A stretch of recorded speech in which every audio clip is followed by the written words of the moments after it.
Hello and welcome to Just One More Watch. How are you all? Are you okay? As 2020 continues to stake its claim as the worst year ever, I know that circumstances, the situation is getting better for some people but worse for others. So wherever you are in the world, I hope that you're doing whatever it takes to look after your safety and also your sanity, because it has not been an easy task this year.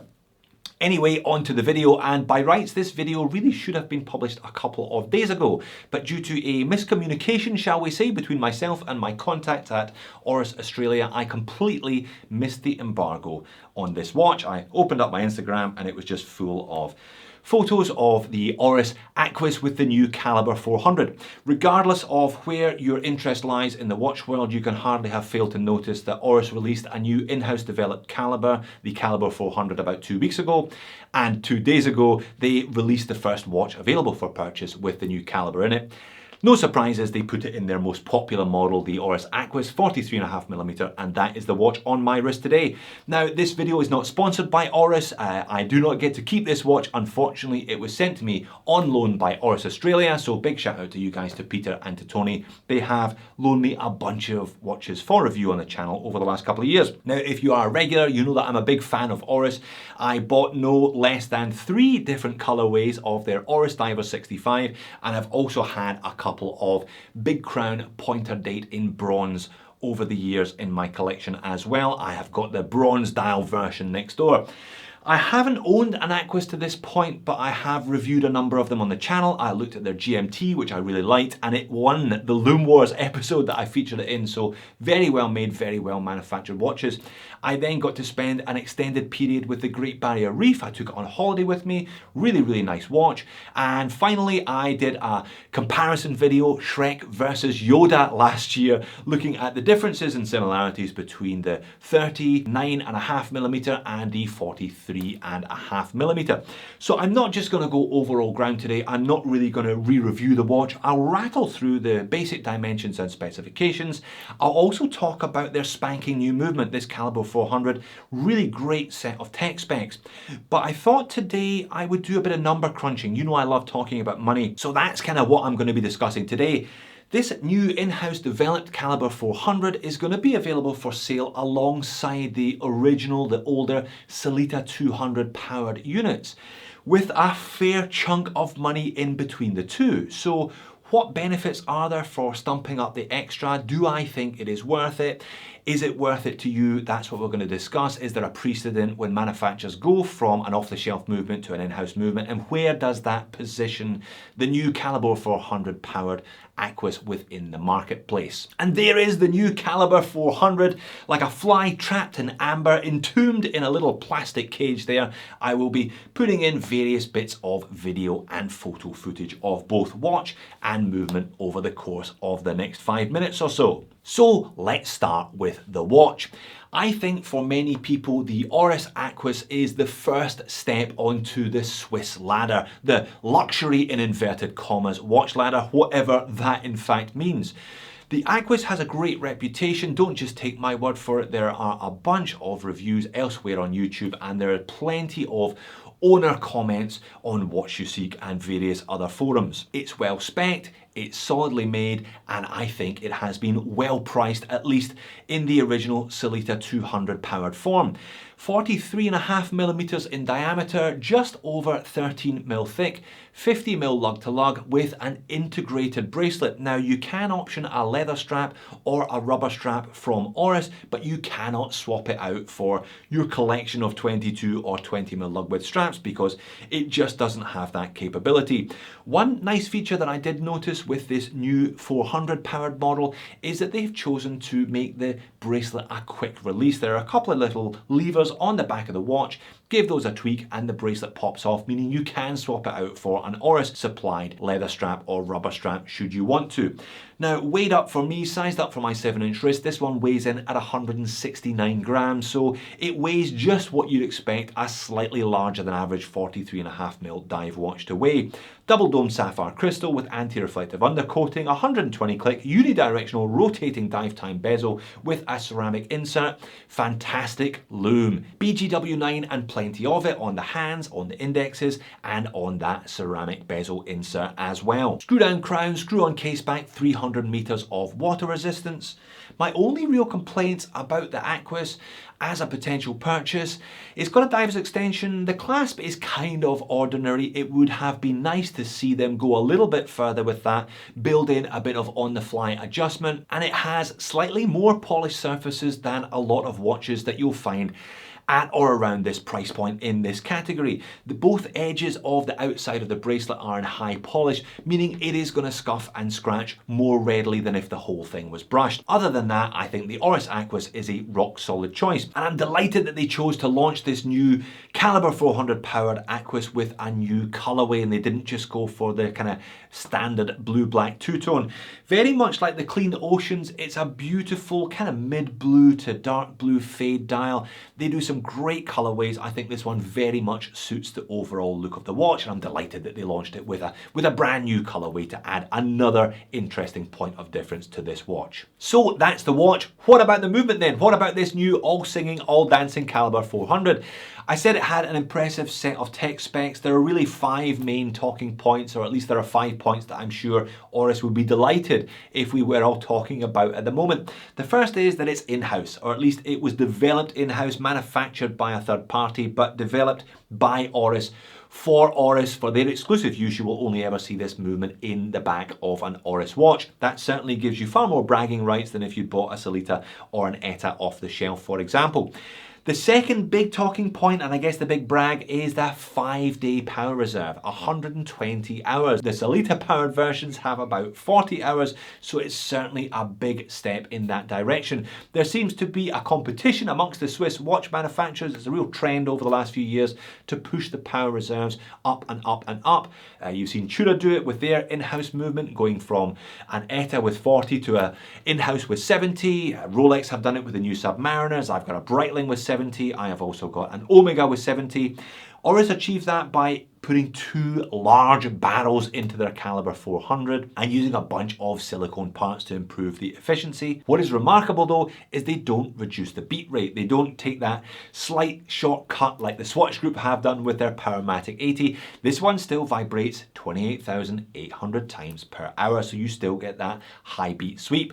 The third bragging point is a 10-year warranty, not to be sniffed at. The fourth is a 10-year service interval, putting them right up there with Vostok in that regard. The fifth and final is that this watch contains a number of silicone parts helping with its magnetic resistance. Apparently they blasted this one with 2,400 Gauss and it didn't affect the accuracy all that much.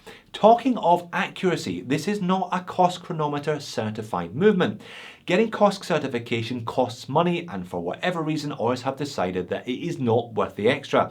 These movements are all, however, regulated to 5 positions, stated accuracy of -3 to +5 seconds per day. I will put this one on the time grapher towards the end of the video to verify that claim. The movement itself is attractive, if not massively over-decorated. One other interesting point to note is that the Calibre 400 is a unidirectional wind. It only charges the barrels when the rotor spins in one direction as opposed to both.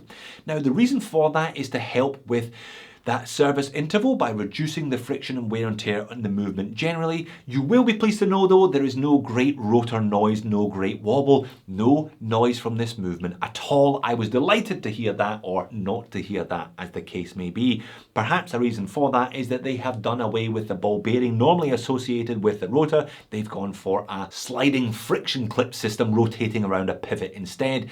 I wasn't impressed with the latest GMT movements by Rolex. They put a ceramic ball bearing in there and they are noisy. This Calibre 400 is silent. But all of those technical specs come at a not inconsiderable cost. So let's talk money then. Let's do a little bit of number crunching. I'm going to talk mostly in Aussie dollars today, but I think these watches are priced around the world at a kind of similar level. There'll be a similar pricing disparity. The percentage, the ratio will be the same regardless of where you are in the world. Now, I mentioned earlier on, I think the Oris Aquis has really found a niche as the first move into the Swiss luxury dive watch realm for a lot of people.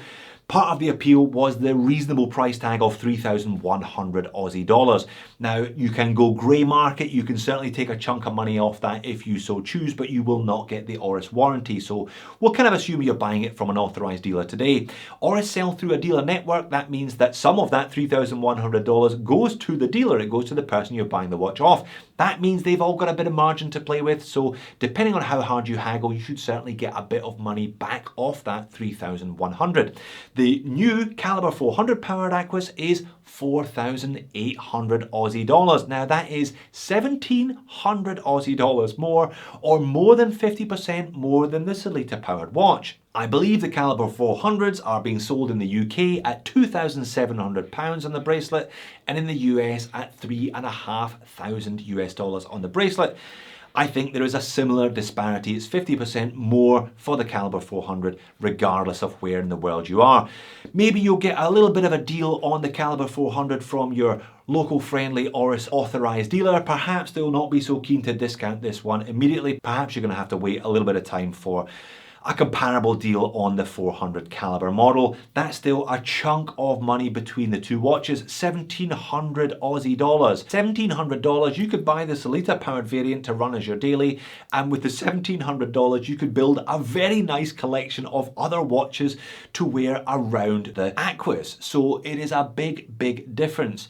How does the new Calibre 400 claw some of that price disparity back? Well, I guess it's the bragging rights of the in-house movement. It's the bragging rights of that 5-day power reserve. If you think it's going to be genuinely useful for you not to have to wind your watch as often, then that's something you can perhaps try and put a monetary value to.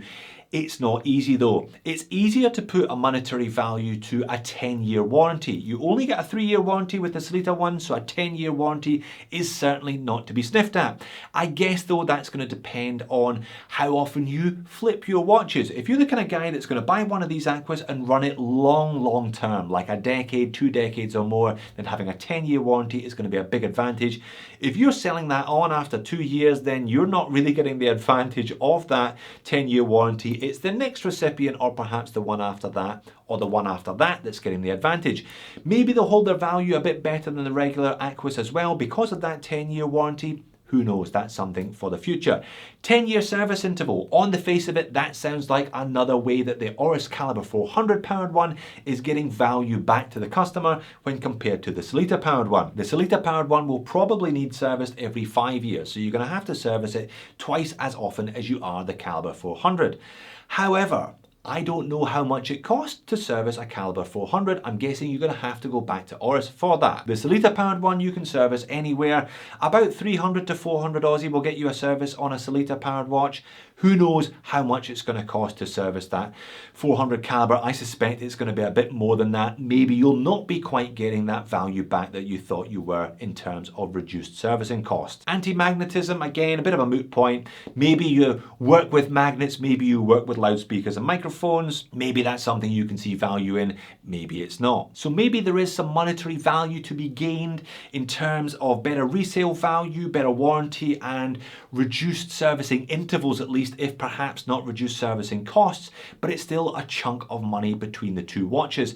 I think really you're buying this Calibre 400 as opposed to the Sellita powered one because you're into the technical elements of a watch, you're into the movement, and you will get the value from knowing that you have the best movement that Oris produce for this watch in this watch on your wrist. I do think, however, that pushing the price up to nearly 5,000 Aussie has pushed the watch up into a different price bracket. $3,000, like I said earlier on, the Aquis used to be a great choice for people who were moving into that Swiss watch realm, their first Swiss luxury piece. There's a reasonable argument that you never really have to go beyond the Oris Aquis. It really does tick a lot of boxes. 4,800 puts it much more up there with Tudor. The Tudor Black Bay Heritage range in particular, I think they're coming in at 5,100 with an in-house movement, 70-hour power reserve in those. Now, Tudor also went from an off-the-shelf ETA movement to an in-house developed caliber in their Black Bay Heritage range a couple of years ago. Now, admittedly, the ETA in the Tudor was better than the Sellita in the Oris, if you see what I mean. It was fully decorated and it was a higher grade, but their prices only went up by 10% and they deleted the option of the ETA off-the-shelf movement. They went from the smile dial to the thicker in-house and that was it. You didn't have a choice.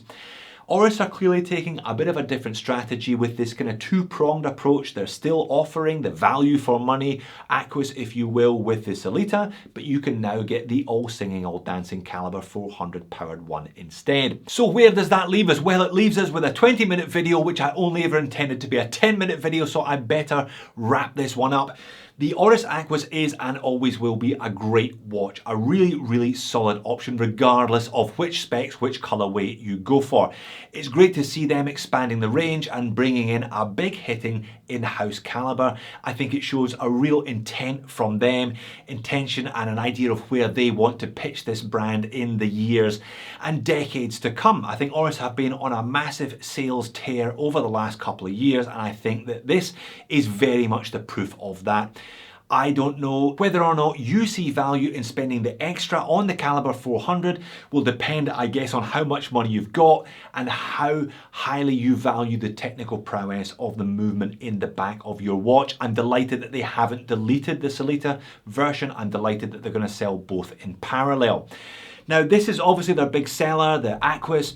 It's a 3-hand plus date. Their other big selling 3-hand plus date model is my favorite Oris. It's the Oris Divers 65 and I am hoping that the next watch that they choose to put the Calibre 400 into will be the Divers 65. It's a much bigger caliber. It's 30mm in diameter as opposed to 25mm or thereabouts of a Sellita, but I reckon it will fit into that case quite snugly. So that's what I'm hoping for. Perhaps next year, perhaps the year after. I would love to see the all-singing, all-dancing Calibre 400 going into my favorite Oris, the Divers 65.